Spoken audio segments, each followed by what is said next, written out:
quite prepared yet. You need to try and pick off the units as. Look at the shields on the mark. Oh my God, the drone's gonna take this.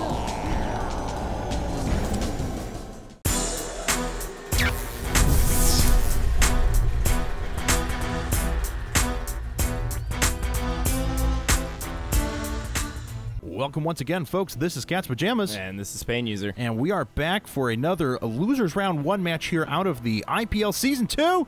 This is Millennium's DieStar versus Complexity Drewbie. DieStar spawning as our purple Terran here in the top right-hand corner of Taldrim Alter. His opponent, Drewbie, who had some very hard-fought games against Idra in Round 1, is spawning as our green Terran down here in the bottom left. Yep. Another TVT for you guys. There are so many Terrans in this tournament. I believe, what was it? We had 16? 16, half the pool. Half the pool, Terran players. And, you know, that doesn't bode well for us Terran players. Everybody's going to be QQing. There's going to be so much concern over that. But I don't think such a small selection is really indicative of anything balance related. But people always perceive things that way. So there will be a lot of talk about that. But I wouldn't worry about it, guys. I just think it's one of those chance occurrences. It is. You know, we opened up our player pool to the EU ladder as well, and there's a lot of really strong EU Terran players at the moment. We've been really high on Straylock and Braddock. DieStar's playing right now. Tarson's in the tournament as well. So there are some extremely talented European Terran players. Yep, there always have been. Actually kind of surprised that Cass didn't qualify. Yeah, absolutely. And you know, I'm kind of curious to see what both these players bring out in this match now. We're cross positions on Taldrim. This is TVT. There's a lot of wide open space in the middle. So I don't know if this is going to turn into some sort of a timing attack. We do have cross positions, which means neither player has any better access here at the sweet spot. Yeah. Right. That's so important in TVT2, a matchup that revolves so heavily around siege tanks.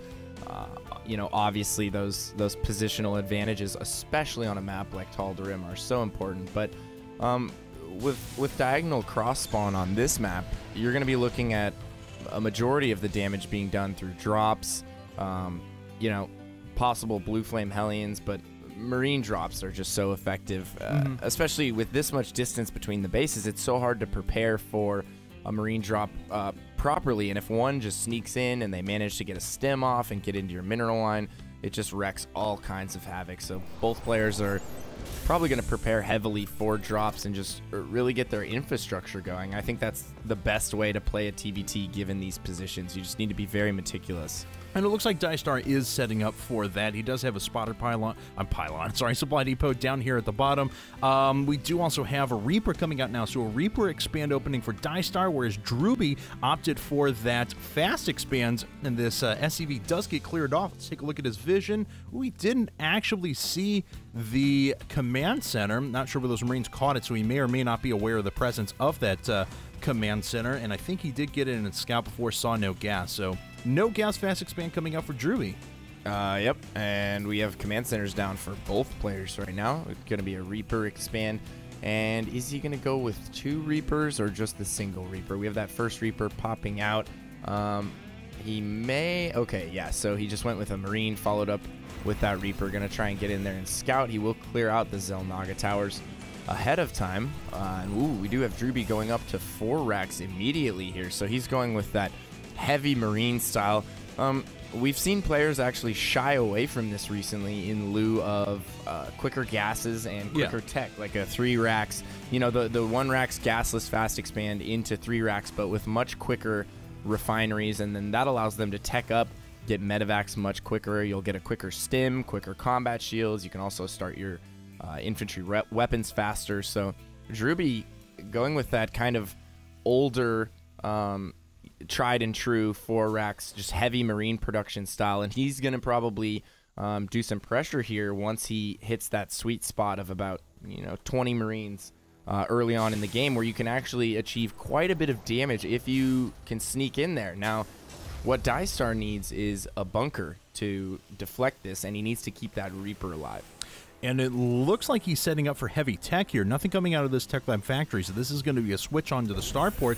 And this is kind of interesting because this is going to set itself up well for Drewbie to do that attack you were talking about. DieStar's really not going to have a lot to defend with. He does have a few Marines out. He's obviously going to be going to a Banshee here in just a second. There we go. There's Cloak and there's a Banshee. And he's going to have to rely on that to do all the defense because Drewbie is going to move out with a huge attack here soon. Yeah, he is, and that's what I was talking about. He's waiting for that magic number, and there we go. It looks like Drewbie has decided that he has enough. Now, will he go to the right and get in vision of the Xel'Naga Tower?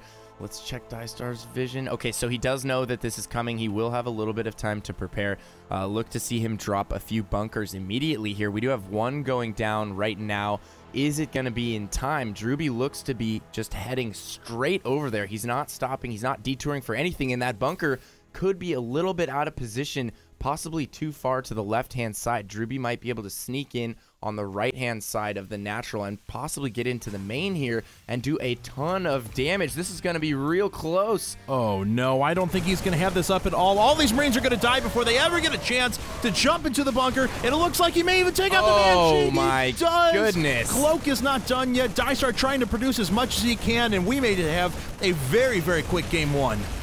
I hate to say I told you so, DieStar, but, you know, he should have known what was happening there. He didn't utilize his Reaper to scout, and now he is going to lose his orbital command at the natural.